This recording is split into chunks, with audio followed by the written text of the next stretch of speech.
Hunter is the co-chair of Baker & McKenzie's Global Anti-Money Laundering and Counter-Terrorism Financing Group, and she joins us to discuss the latest developments in this area. Thanks for joining us. Thanks for having me. What are the latest changes in AMLCTF regulation? We've had some helpful changes. In the beginning of September, the AMLCTF rules were amended and there were changes made to the KYC provisions. So now reporting entities are allowed to collect information about their customers rather than information from their customers. Hopefully that's going to be really helpful for the industry, removing a few of the headaches they've been suffering on point. The second change that came in with those rule amendments was in relation to the electronic safe harbour provisions. Previously, reporting entities were required to verify a customer's name, date of birth and residential address against two separate data sources. That's now been changed so that reporting entities can verify a customer's name and then either their date of birth or their residential address against two separate data sources. And that makes it a lot easier for reporting entities because there are reliable data sources out there that can only match the name and the date of birth or the name and the address. So it should make things a bit easier for them. What are the top 3 issues that your clients are currently grappling with? I would say KYC would probably be the biggest pain point for everyone. Pain points in relation to the changes that I just referred to, so hopefully those changes which came in early September will start to have a flow-on effect and alleviate some of those headaches. But with them, I suppose there are some new issues that are kind of, rustled up.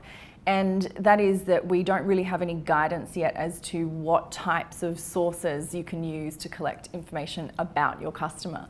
So, can we go to social media? Can we look on someone's Facebook page? So, there's a whole range of issues that have been brought up with these changes and we don't yet have guidance.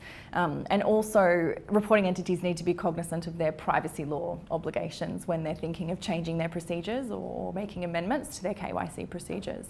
So I think that's one headache. Another headache or another issue that clients are grappling with would be beneficial ownership, and everyone's been grappling with that one for a while now. But it's really just how far up the chain do we need to go?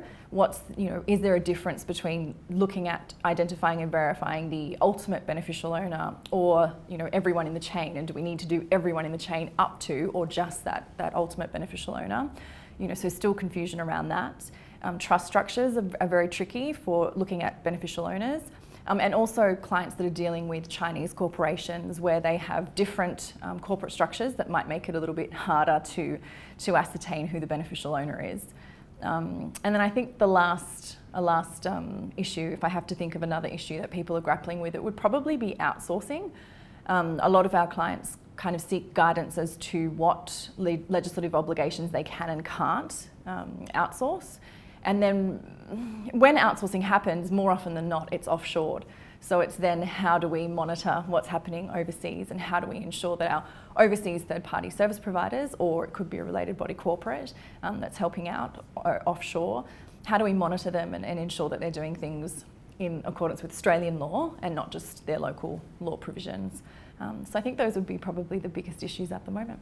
Thank you for your time today. My pleasure.